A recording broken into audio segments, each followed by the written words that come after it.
I am ready to celebrate dumb football.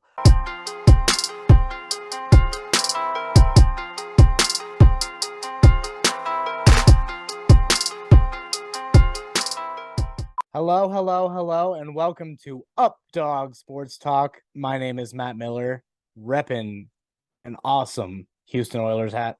Over here is Justin McGovern, repping the New Mexico State Aggies. What's going on, Justin? Woo! Well, as you can tell by repping this hat today, I am ready to celebrate dumb football. It is time to introduce to everyone possibly the dumbest award that was just ever created. Matt, go ahead and explain what we're going to be doing to the people here. So, a little backstory. On a fall day in 2013, Ohio State was blessed with being able to play San Diego State Aztecs. A unfortunate victim, Adam Dingwell, who apparently, according to his LinkedIn page, sells insurance now, threw 4 picks against Eastern Illinois. Justin, do you want to tell him who the coach was? Yeah, so we just actually found this out right before the show. It turns out Eastern Illinois was coached by Dino Babers and quarterbacked by a familiar name, Jimmy Garoppolo, during this game. And they got blasted. Adam Dingwell threw 4 picks against Eastern Illinois. Second game, goes into Ohio State, goes 0-5, throws a pick, gets pulled the rest of the season. So, unfortunate victim, but he also created a hilarious new award, the Dingwell Award. So we are hoping this it gets national attention. Gonna put it up there with the Heisman, the Doak Walker, just most interceptions in a season or worst ratio, whichever is more impressive. We try to stay away from, like, if a guy is like 20 and 15, as opposed to a guy who has 8 touchdowns and 15 picks. We'll go with the guy who has the worst ratio. Or if someone has an impressive amount of touchdowns, but an equally impressive amount of picks, then we will give him the award as well. Yeah, there's not a complete science behind it. I mean, honestly, we just kind of look at the chart and kind of see, okay, who's throwing a lot of different interceptions. We definitely go more favorably towards throwing a lot more interceptions than touchdowns, but obviously some years there's some good quarterback play. Some years guys who throw a lot of interceptions early on and don't throw touchdowns tend to get pulled, so it makes it kind of difficult to award the award. But yeah, definitely we are. And I can imagine just imagine being Matt before this game, being unexcited about seeing Ohio State whoop up on San Diego State, a team who was 0-1, will blow out loss to an FCS team. They won 42-7. And then how's that a game? His mindset completely changed when he sees the stat line of this guy pop up and see that he threw 4 interceptions the week before against the lower to an FCS team. Yeah. It was completely amazing and has just lived on somehow from there. Really only in our dumb lives, but now we're spreading it to others. The two of us are the only ones that celebrate this award, and it's been going for almost 10 years, Justin. Yeah, it's hard to believe, and that's why we got to finally bring it to others, I guess. I mean, we talk about this award all the time. We talk about in real life. We talk about in our NCAA football video game. Like, yeah, we've carried it a long ways. And with that, Dingwell Award, legend. Let's go ahead and catch people up here. That's right. So, obviously, 2013, we gave Adam Dingwell the award, even though he probably didn't actually win it that year. But I mean, he was the one that created it's named after award. him. So we had to give it to him. He also had 39% completion percentage that year, so he deserves that award. I mean, yeah, just look at how impressive he was. I mean, just throwing so many interceptions. The following year, the first full year of this award existing, shout out to Tyler Rogers from Mexico State, managing to throw 23 interceptions. I mean, that already puts him the Dingwell Award. That is a Dingwell Award winner. he set a Dingwell record. Because, yeah, as you can see on this chart here, he he has thrown the most interceptions in the past decade in the season. So that alone wins the award. Obviously, he kind of offset it with some touchdowns, but I mean, just the sheer amount of interceptions was very amazing. Then we go on to 2015 here. Caleb Rowe from Maryland. Pretty sure this is when Maryland was in complete quarterback chaos. At one point, that might have been the year they even played a linebacker at one point, but I mean, just look at what he did. He managed to throw 15 interceptions on only 164 attempts and offset it with just 6 touchdowns. I mean, what a season. That is an epic stat line. Amazing. Just absolutely amazing. And then we move on to 2016. How about a familiar name making his way onto the board here? He is the first Dingwell Award winner to throw more touchdowns than interceptions. But David Blau, before he was the guy who randomly went off for one quarter on Thanksgiving, David Blau was throwing interceptions for Purdue. During this season, there weren't a whole lot of people that were throwing more interceptions than touchdowns, but David Blau was the only guy who threw more than 20, so he won the award that year. And Tyler Rogers makes another appearance. This is why he's a Dingwell Hall of Famer. Shout out to Tyler Rogers managing to come back around 3 years later and winning the award again. Now, unlike the Heisman Trophy, where it is extra tough to win the award multiple times, we see a guy make his way to the top of the charts again. We are inclined to give him that award. Yeah. There actually was another candidate, a player from Kent State who threw 4 touchdowns, 12 picks.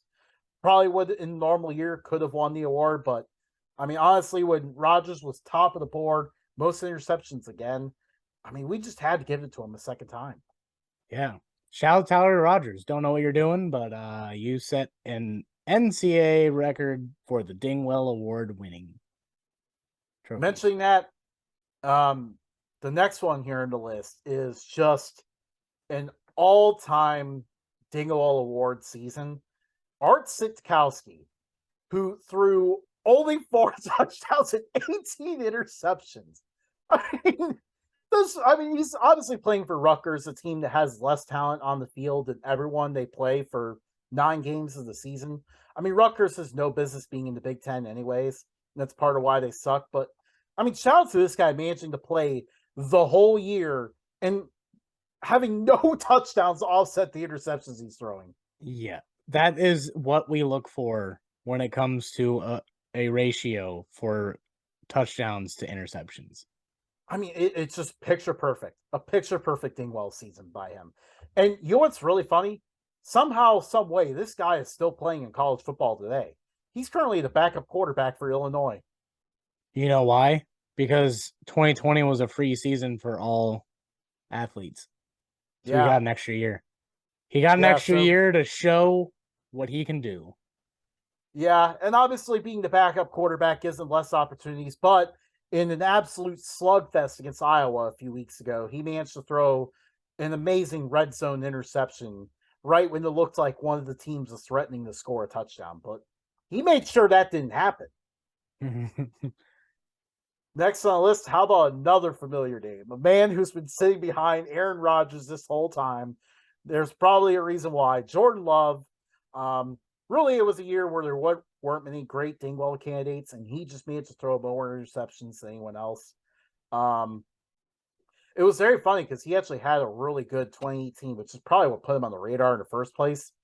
Things dropped off completely for Utah State in 2019, and he increased his interceptions as a result. Pretty sure his coach left. Yeah, if I recall correctly.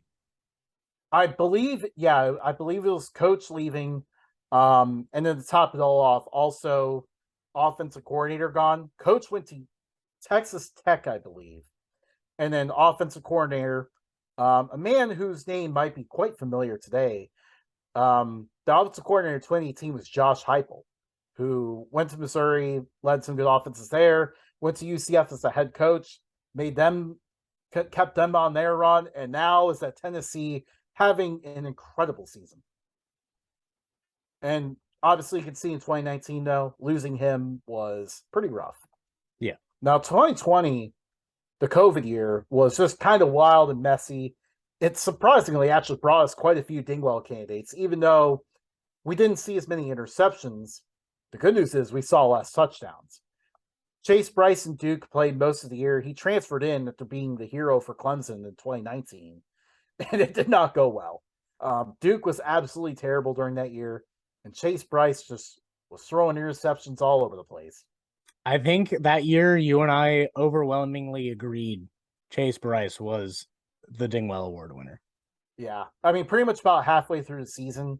Um, Unfortunately, KJ Costello was a heck of a candidate that year for a while, but he got benched mid-season to unfortunately fall out of the race. But KJ Costello was doing really well. I mean, he had 6 touchdowns and 11 picks that year. And Chase Bryce somehow is still playing today. He actually reemerged, currently playing for Appalachian State, and doing a little bit better there than he did at Duke. Yeah. Next year, again, not really a year with a lot of good candidates, but Davis Blinn from Tulsa. Even though Tulsa improved last year, it was mostly because of their defense. He managed to throw a bunch of interceptions. He kind of cut them down late in the year, unfortunately. But even though he slowed down, he still managed to hang on to win it. Shout out to him. Now let's go to an absolute legend. Yes. So mentioning the Dingwell Hall of Fame, we had to go back in time and add someone to the Hall of Fame before this award happened.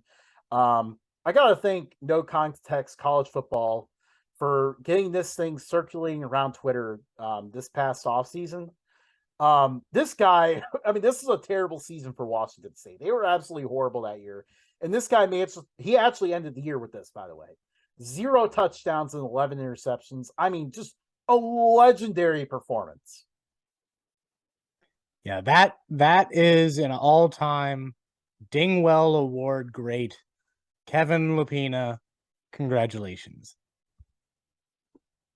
You're the goat of throwing picks. What a season. And honestly, like, the funny part was, like, this is like the year of the most hilarious Apple Cup of all time, because Washington was like also winless. I believe Washington State won by like 3 over Portland State in like their opener, lost all the rest, and then the Apple Cup was 2 teams with 10+ game losing streaks. I mean, it was absolutely amazing. I believe it went to overtime and Washington State won. And then Washington managed to complete a perfect 0-12 season that year. Not great for the state of Washington, but now it's finally time to dive into this year. Just kind of look now. The 2022 candidates. Now, so far, we want to hint a little bit because we'll probably do mid-season awards here in a couple weeks. But just kind of looking at our candidates here so far. Matt, what sticks out to you? Kyle Van Treese sticks out to me. He is currently in the lead with 12 interceptions and 18 touchdowns. Another one that sticks out to me specifically for the Dingwell,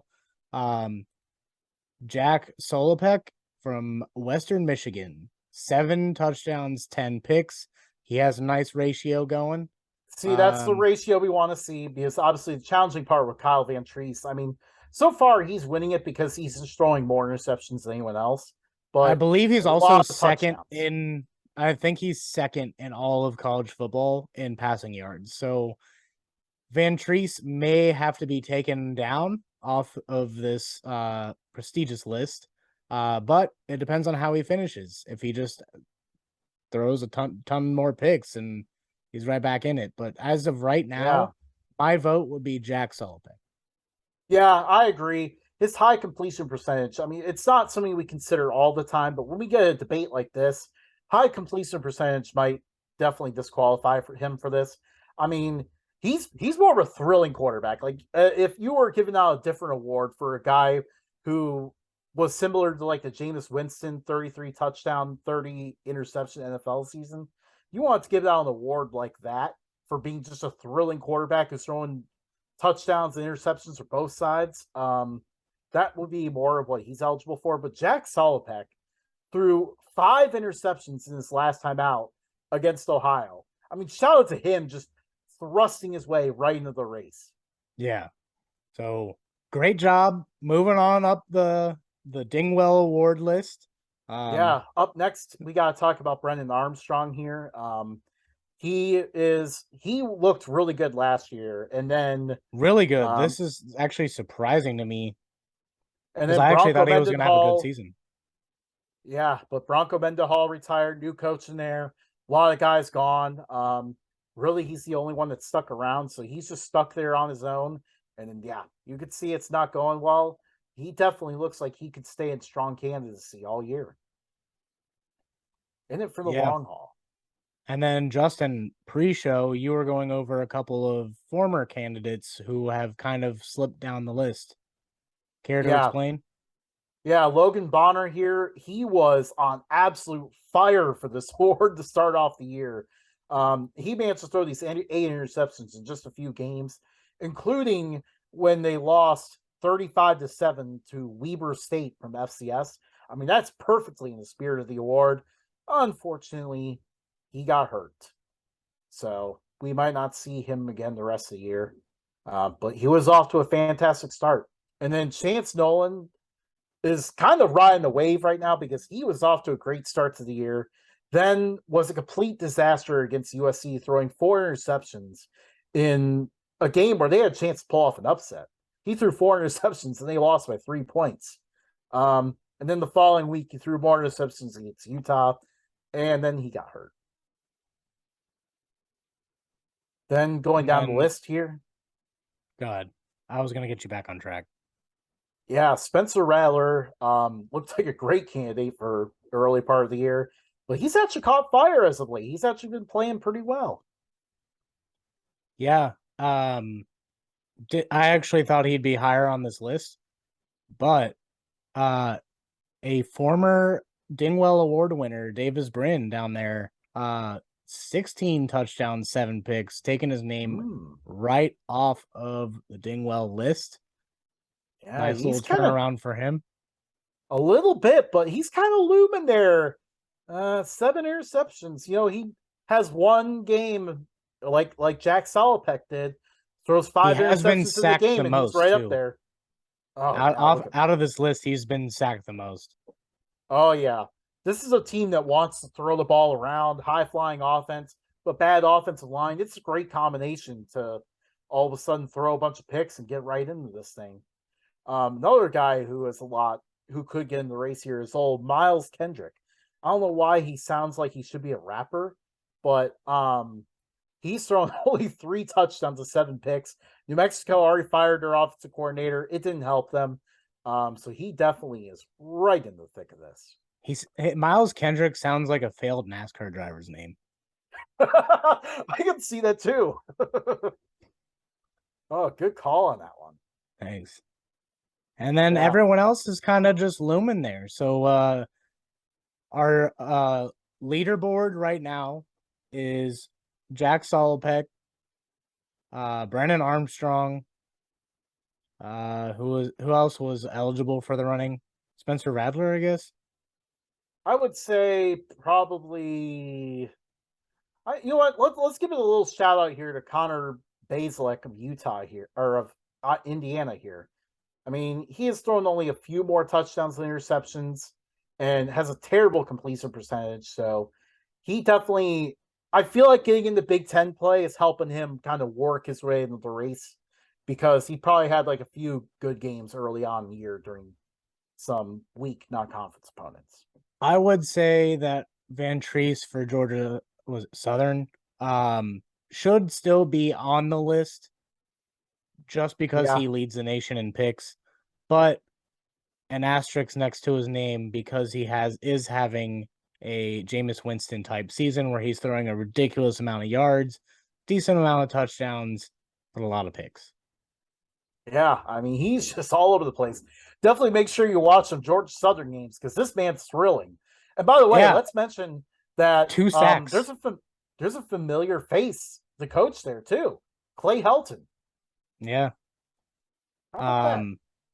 Did want to point out though, he only has 2 sacks. Yeah. But maybe that's why he's throwing so many interceptions. He's not taking the sacks. Maybe. He's Yeah. just throwing it up there and hoping it works. Yeah. So those are our Dingwell not finalists, but our leaders right now. Yeah. If Who you will would be like to leading in submit the an entry that we may have missed, feel free. good call. Yeah. But who will be leading at the midseason awards? Who knows? Someone might find a way onto this list. And that is your 2022 Updog Sports Talk Dingwell Award list. And introduction in general. Yeah, introduction too. We talked about it a couple times on the show, but we never actually explained it. So that's the Dingwell Award list. Some things off the top of my head. Or anything else, Justin, on the Dingwell Award? No, that is all. I think we have covered everything. Switching gears since we are a sports show. Just a couple of tidbits on the NFL. Run CMC now running for the 49ers. Didn't expect him to do much in the last game. But he's going to do fine, that offense. Robbie Anderson finally out, and the Panthers do well when he's not there. Seems like it. Yeah. Bunch more storylines. That's for a different show, but those are the top highlights. Anything else, Justin? No, that is all. All right. So follow us on Facebook, Twitter, Instagram, and TikTok, all at Updog Sports Talk. Like, subscribe this channel. Get the notifications when we post. It's only once a week. We're not going to blow up your inbox. And then show us some love. We love hearing from you guys. If you guys want us to talk about something, we'll see if we can work it into the show. $5 helps, but that but was yeah. shameless, Matt. Yeah. we gotta somehow extend the show. Well, that is our ugly show for the day. Stay tuned for more Dingwell Award announcements going forward. Justin, see you, dude. See ya.